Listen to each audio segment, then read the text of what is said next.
Well, welcome. This is Thursday Night Education, and we are doing, this is part of the Essential Oily Cafe team.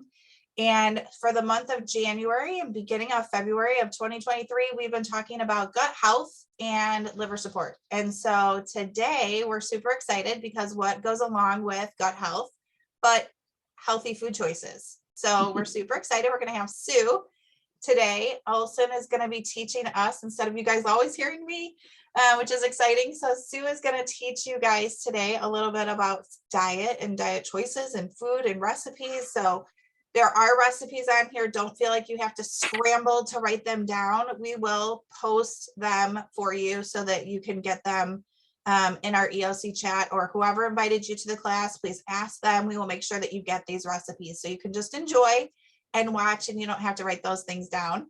But I am going to start sharing my screen so that Sue has Sue, do you want me to start your PowerPoint already? Sure. With the first slide. Yeah, that's perfect. All right. So I'm going to share away and you guys just let me know that you can see my screen. Perfect. Well, welcome everybody. You're in my kitchen joining me tonight on this February night. And as Jennifer introduced, we are continuing to talk about food choices. And one of those things are we don't always think about, at least I don't. So it was good for me to do some research. Have to look in there. And so we're going to be talking about, you can go to the next slide, Jennifer. Fiber. Just take Now, when I talk about fiber to my husband, he says, oh, roughage, popcorn. Well, it's a little more in depth than that, okay? And in some people's books, popcorn doesn't count. So I think most of us know fiber. When we talk about that, we talk about fresh fruits, fresh vegetables, right? That is good for us. That's nutritious for us. But sometimes I don't know that we totally understand fiber. So first of all, what is fiber? Fiber is the structural part of plant foods. Okay, so it's not a red steak. That doesn't count as fiber. Our body eliminates it. It uses what it can from it and eliminates it, right? High fiber foods have to have a minimum of 5 grams per serving of dietary fiber. Keep that in mind because as you go grocery shopping and look at things, check out what the fiber content is. Again, eating raw fruits and vegetables are very key. Now, some people love juicing, which you get a lot of nutrition from it, but you don't get the fiber. So if your diet particularly is lacking fiber, the raw fruits and vegetables daily is good. With fiber, what is essential with that?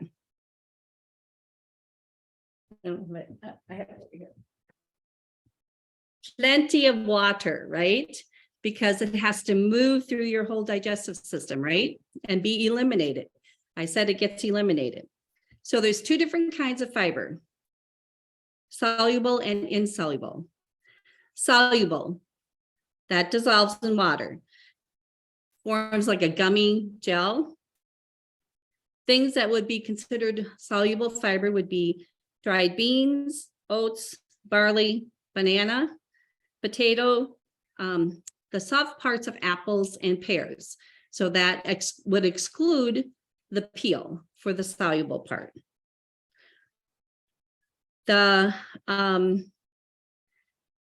insoluble, and these definitions are per myclevelandclinic.org. You can check out fiber through there, and they have all kinds of information for you. Insoluble, that's the more considered the roughage part, doesn't dissolve in water, so that's totally what gets eliminated. It holds on to water, kind of grabs it, and it creates the regularity of your stools, making them easier to pass. These items would be whole beans, whole grain, nuts, carrots, grapes, berries, apple peels. The whole idea is that you're increasing the bulk in your digestive tract and the speed that it's moving through your system. And with that, it decreases the time harmful substances can build up. So everybody talks about, you need to be regular, and there's a reason for that, right? Because then you can be the healthier you can be. So that's a lot of what fiber does. But in addition, I think I got this per the Cleveland Clinic. It may decrease cholesterol,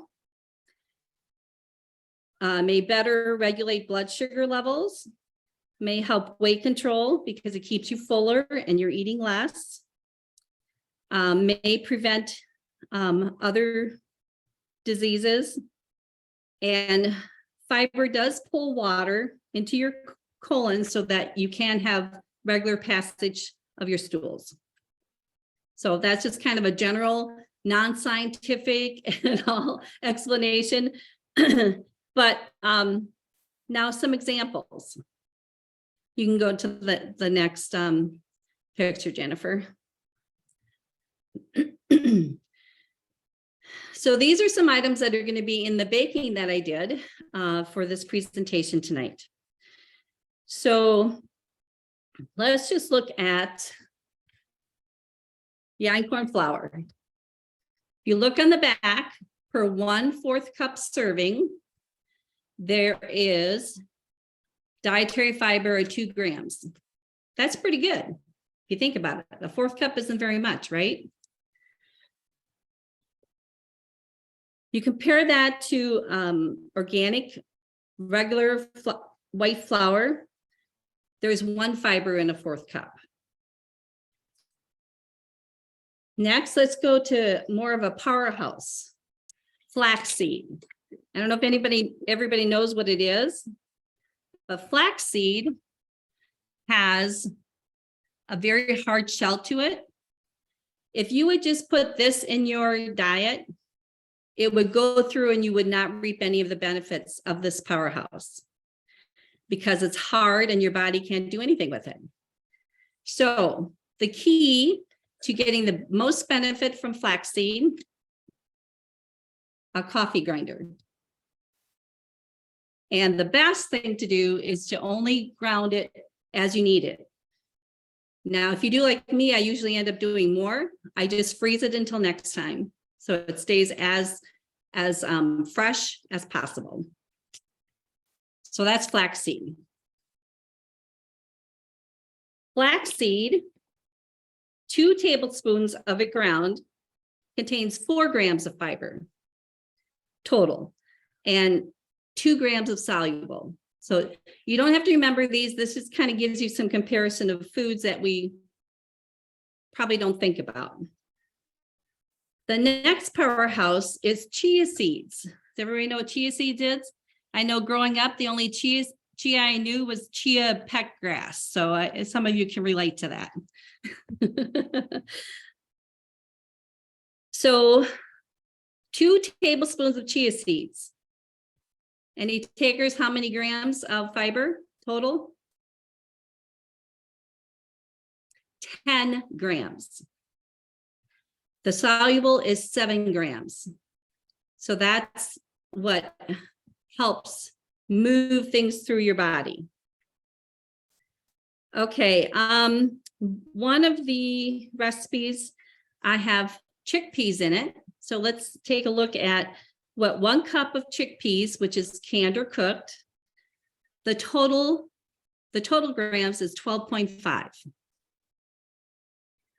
Bet you didn't know that one. Most of us eat oatmeal at some point in our life or have, if not presently. 1 cup of raw oatmeal is 6.5 grams of fiber. 1 cup of cooked oatmeal is a total of 4 grams of fiber, and soluble is 2 grams. So I wanted to include that just to give you a comparison of how some of these foods you can incorporate into your preparation of foods you eat. Now, some people put ground flaxseed in their oatmeal smoothies. You can put it in bread. You can probably put it on almost anything, brownies, whatever. Chia seeds, you can do the same, but chia seed, because of the volume of liquid it takes in, remember how many grams of total fiber it had? It would have a little different texture and impact your outcome a little bit. So with all that laid out, I'm not discounting at all the importance of fresh fruits and vegetables every day. Living in the Midwest, and after just having a whole day snowstorm, there's times when fresh produce isn't very good. So I still want to have fiber. And when it's colder out, I don't know about you, but I do more baking. So let's go on to the next slide, Jennifer. So the first item, and just do a screenshot of it. As you can see, it has chia seeds in it. Doesn't really look like it when it bakes up. Looks pretty good. It's pretty light, pretty tasty. And I love to use, the recipe does say to grease, but I use a pan that I don't have to grease it. Just wait for it to cool a little bit and pop it right out. The other trick is if you don't want to add extra oil or grease, coconut oil, whatever you're using to grease your pans, you can cut pieces of parchment paper to put it in, and that way you have your all individual muffins that you can pop out to. So that's the lemon chia seed muffin recipe. It includes oats, so that's fiber. It has einkorn flour, that's fiber. It has the chia seeds. It has unsweetened applesauce, so not a lot of fiber there, but that's your sweetener. And if you notice, it has 4 tablespoons of maple syrup. Now, most muffins, how many cups of sugar do you put in? Probably at least a cup, right? For a dozen muffins. So this is a very nutritious, healthy recipe. It can be for breakfast, it can be for snacks, it could be tomorrow night I'll probably make some zucchini pasta with some marinara and ground beef on it, and I'm going to have these muffins instead of having garlic bread. So you can implement it so easily into your menus, and they're real easy to make. I know sometimes looking at the list of ingredients, it seems like a lot. It's not really. The great thing about this one, with the cost of eggs and baking, guess what? You can use your ground flaxseed and make a flax egg. And that's the note that's on the bottom there. So I didn't even use an egg for this. And it still rose nicely, because when you put the lemon juice and the baking soda and baking powder together, it creates a very nice chemical reaction that causes your muffins to be light and fluffy.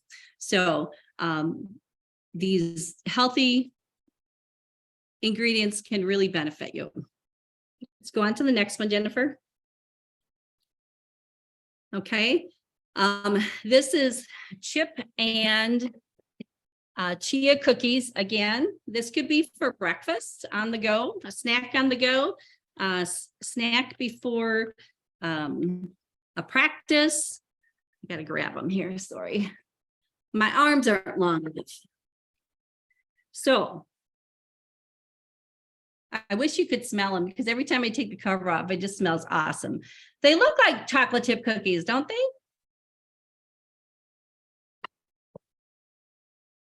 But the I don't know if you remember when I was listing off items that have fiber, nuts. So there's raw sprouted walnuts, raw sprouted almonds in it. So does anybody know how to sprout nuts? Very easy. This is my example. So almonds typically come with that shell on, right? Did you know that shell is very hard for your body to digest?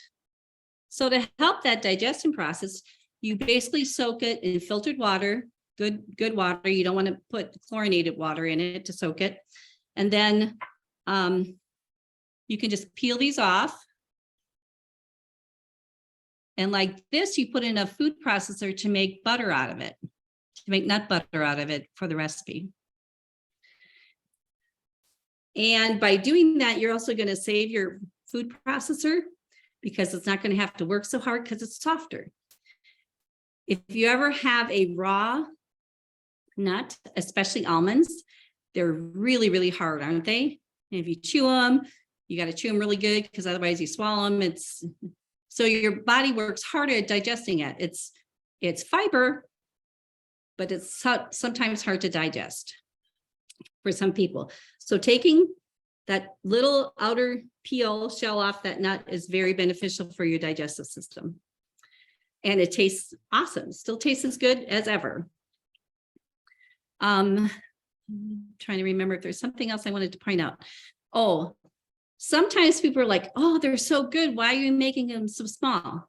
Well, remember, there's a lot of added fiber in there. Are most of us accustomed to eating a lot of fiber every day? Because then we need to drink a lot more water, don't we? So to me, a small one is perfect. 2 at the most. It's still smaller than most cookies. And you get the flavor and the satisfaction. There's a little sweet because there's stevia sweetened chocolate chips in it. And you can, instead of putting dried cranberries in, you can put wolfberries, excuse me. As the recipe said, I did dried cranberries and the wolfberries, Young Living's wolfberries. And to make it more like a raisin, I soaked them a little bit, drained off the water, drank that because that's all beneficial, right? But to make it more like the dried cranberry and like a raisin. But you can also use dried cherries. Now, this week, I couldn't find any dried cherries in my town, so I used what I had. So that's the great thing about these recipes, too. You can use what you have. And most people know I do that because I'm creative in my kitchen. I hope you have fun with that, too. But again, the hardest part of this recipe is taking about 5 minutes to use the food processor for the nuts. And then you just mix the rest of the ingredients together and scoop. I use a very small scoop. And I think it's not that I'm just getting ready for grandkids that are going to be eating them, but I think it's good for all of us to help with portion control, right? Next one, please. Okay. Now this one I did some experimentation with. Our golden turmeric, which I totally love. So it makes kind of now this has been sitting out for a while, so it's kind of got a little more jelly-like than harder, but I don't want to pour it on my computer. It tastes so awesome. I wish I could have everybody taste it. Smells awesome. The mango rose of the golden turmeric supplement and some of the, where's my cinnamon bark? Awesome. And for this one, I used white chia seeds because I didn't want to see as many black. But you could either use either one.